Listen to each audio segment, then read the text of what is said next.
ಇನ್ನು bus ticket ದರ ಏರಿಕೆ ರಾಜಕೀಯ ಸಮರ ಜೋರಾಗ್ತಿದೆ. ಸರ್ಕಾರದ ವಿರುದ್ಧ ವಿಪಕ್ಷ ನಾಯಕರ ವಾಗ್ದಾಳಿ ಮುಂದುವರಿಯುತ್ತಿದೆ. 15% ಏನು ನೆನೆ ಮಧ್ಯರಾತ್ರಿಯಿಂದ ಜಾಸ್ತಿ ಆಗಿದೆ. ಸರ್ಕಾರದ ವಿರುದ್ಧ ವಿಪಕ್ಷ ನಾಯಕರು ವಾಗ್ದಾಳಿ ನಡೆಸುತ್ತಿದ್ದಾರೆ. ಗ್ಯಾರಂಟಿ ನಿಲ್ಲಿಸಲು ಕಾರಣ ಹುಡುಕ್ತಿದೆ ಅಂತ ಎಚ್ ಡಿ ಕುಮಾರಸ್ವಾಮಿ ಹೇಳ್ತಿದ್ದಾರೆ. ಇದೆಲ್ಲವೂ ಕೂಡ ಗ್ಯಾರಂಟಿ ನಿಲ್ಲಿಸಬೇಕು ಅನ್ನೋದಕ್ಕೆ ತೆಗೆದುಕೊಂಡಿರುವಂತಹ ಕ್ರಮಗಳು ಅಂತ. ಸಾರಿಗೆ ಸಂಸ್ಥೆ ಆರ್ಥಿಕ ಸಂಕಷ್ಟಕ್ಕೆ ಸಿಲುಕಿದೆ. ಸರ್ಕಾರದ ವಿರುದ್ಧ ಸಂಸದ ಡಾಕ್ಟರ್ ಕೆ ಸುಧಾಕರ್ ಕೂಡ ಆರೋಪ ಮಾಡಿದ್ರು. ಇನ್ನು ಬಿಜೆಪಿ ಅವರು ಚರ್ಚೆಗೆ ಬರಲಿ ಅಂತ ಸಂತೋಷ್ ಲಾಡ್ ಅವರಿಗೆ ಸವಾಲ್ ಹಾಕಿದ್ರು. ಬಿಜೆಪಿ ನಾಯಕರಿಗೆ ಸಂತೋಷ್ ಲಾಡ್ ಚರ್ಚೆಗೆ ಬನ್ನಿ, ಫ್ಯಾಕ್ಸ್ ಇಡೋಣ ಅಂತ ಹೇಳಿದ್ದಾರೆ. ವಿರೋಧ ಇಲ್ಲ, ಇವತ್ತು ಸಹ ವಿರೋಧ ಇಲ್ಲ. ನೀವೇನು 5 ಗ್ಯಾರಂಟಿ ಘೋಷಣೆ ಮಾಡಿದ್ದೀರಿ ಅದನ್ನು ಇನ್ನೂ ಮುಂದುವರಿಸಿ, ಯಾವುದೇ ಕಾರಣಕ್ಕೂ ಅದು ನಿಲ್ಲಿಸಬೇಡಿ. ಏಕೆಂದರೆ ಒಂದು ವರ್ಗದ ಜನ ಅದರಿಂದ ಏನೋ ಒಂದು ಒಳ್ಳೆಯ ಅನುಕೂಲಗಳಾಗಿದೆ ಅಂತಕ್ಕಂಥದ್ದನ್ನು ಹೇಳೋರು ಇದ್ದಾರೆ. ಅದನ್ನು ನಿಲ್ಲಿಸಿ ಅನ್ನೋದನ್ನು ನಾನು ಹೇಳಲ್ಲ. ಆದರೆ ಆ ಕಾರ್ಯಕ್ರಮವನ್ನು ಕೊಡ್ತಕ್ಕಂಥ ಹೆಸರಿನಲ್ಲಿ 5 ಪಟ್ಟು 6 ಪಟ್ಟು ಅದೇ ವರ್ಗದ ಜನತೆಯ ಕುಟುಂಬಗಳಿಂದ ಹಗಲು ಮಾಡ್ತಕ್ಕಂಥ ಕೆಲಸ ಮಾಡ್ತಾ ಇದ್ದೀರಿ.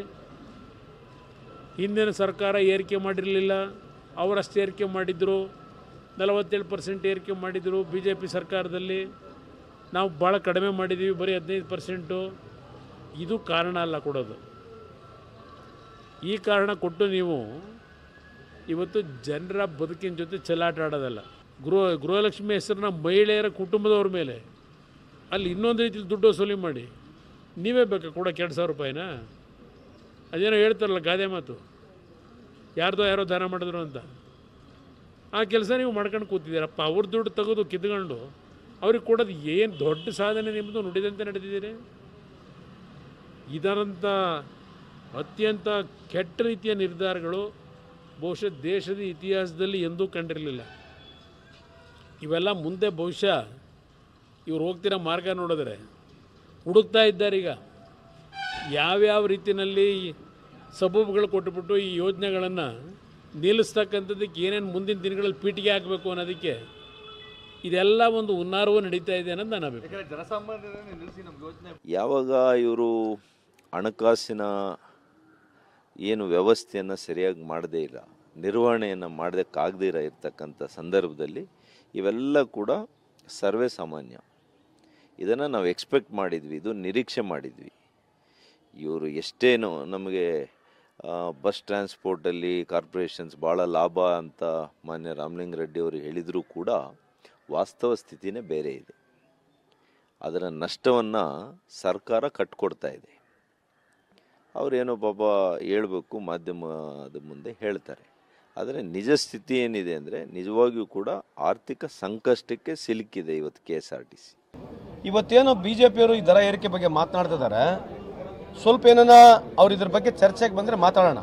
ನಾನು ಭಾಳ ಸಲ ಮಾತನಾಡಿದ್ದೀನಿ. ಯಾಕೆ ಆಗ್ತಾ ಇದೆ ಅಂತಂದರೆ, ಡೀಸೆಲ್ ಪೆಟ್ರೋಲ್ ಇವತ್ತು ಕೇಂದ್ರ ಸರ್ಕಾರ ಮನಸ್ಸು ಮಾಡಿದ್ರೆ ಅವರು 40 ರೂಪಾಯಿಗೆ 30 ರೂಪಾಯಿ ಕೊಡ್ಬೋದು. ಇವತ್ತು ಕೇಂದ್ರ ಸರ್ಕಾರ ಮನಸ್ಸು ಮಾಡಿದ್ರೆ ಡೀಸೆಲ್ ಪೆಟ್ರೋಲು 40 ರೂಪಾಯಿಗೆ 30 ರೂಪಾಯಿಗೆ ಕೊಡ್ತಕ್ಕಂಥ ಸಾಧ್ಯತೆ ಇದೆ. ಯಾಕೆ ಹೇಳ್ತಾ ಇದ್ದೀನಿ ನಿಮ್ಮ ಮಾತು ಅಂತಂದರೆ, ನಮ್ಮ ಸರ್ಕಾರದ ಅವಧಿಯಲ್ಲಿ ಮನಮೋಹನ್ ಸಿಂಗ್ ಅವರು $103 ಒಂದು ಬ್ಯಾರಲ್ ಖರೀದಿ ಮಾಡ್ತಾಯಿದ್ರು. ಅವರು 90,000 ಕೋಟಿ ಸಬ್ಸಿಡಿ ಕೊಡ್ತಾಯಿದ್ರು. 2004ರಿಂದ 2014ವರೆಗೆ ಇದು ಭಾಳ ಪ್ರಮುಖವಾದಂಥ ವಿಷಯ ಇದೆ. ನಾನು ಆರೋಪ ಮಾಡ್ತಾ ಇಲ್ಲ, ಇಟ್ ಇಸ್ ವೆರಿ ಇಂಪಾರ್ಟೆಂಟ್. ಯಾಕಂದರೆ ಇದು ನಮ್ಮ ದೇಶದ ಬೆನ್ನೆಲುಬಿದು. ಯಾವಾಗ ಡೀಸೆಲ್ ಪೆಟ್ರೋಲ್ ಜಾಸ್ತಿ ಆಗುತ್ತೆ ಎಲ್ಲ ವಸ್ತುಗಳು ದುಬಾರಿ ಆಗ್ಬಿಡ್ತವೆ.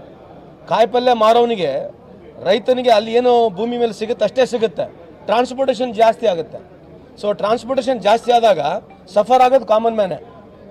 ಸೊ ಯಾಕೆ ಹೇಳ್ತಾ ಇದ್ದೀನಿ, ನೀನು ಎಕ್ಸ್ಪ್ಲೇನ್ ಮಾಡಿ ಹೇಳ್ತಾ ಇದ್ದೀನಿ ಅಂತಂದರೆ, 2004ರಿಂದ 2014 ಇಸ್ವಿವರೆಗೆ ನಾವು $103 ಖರೀದಿ ಮಾಡಿ ನಾವು 65 ರೂಪಾಯಿಂದ 60 ರೂಪಾಯಿಗೆ ಡೀಸೆಲ್ ಪೆಟ್ರೋಲ್ ಕೊಡ್ತಾ ಇದ್ವಿ. 55ರಿಂದ 60 ರೂಪಾಯಿ ಡೀಸೆಲ್ ಪೆಟ್ರೋಲ್ ಕೊಡ್ತಾ ಇದ್ವಿ. ಕಾರಣ ಏನಂತಂದರೆ, ಇವತ್ತೇನು ಮನಮೋಹನ್ ಸಿಂಗ್ರ ನಾವು ನೆನೆಸ್ತಾ ಇದ್ದೀವಲ್ಲ, ಆ ಪುಣ್ಯಾತ್ಮ 90,000 ಕೋಟಿ ಸಬ್ಸಿಡಿ ಕೊಟ್ಟ.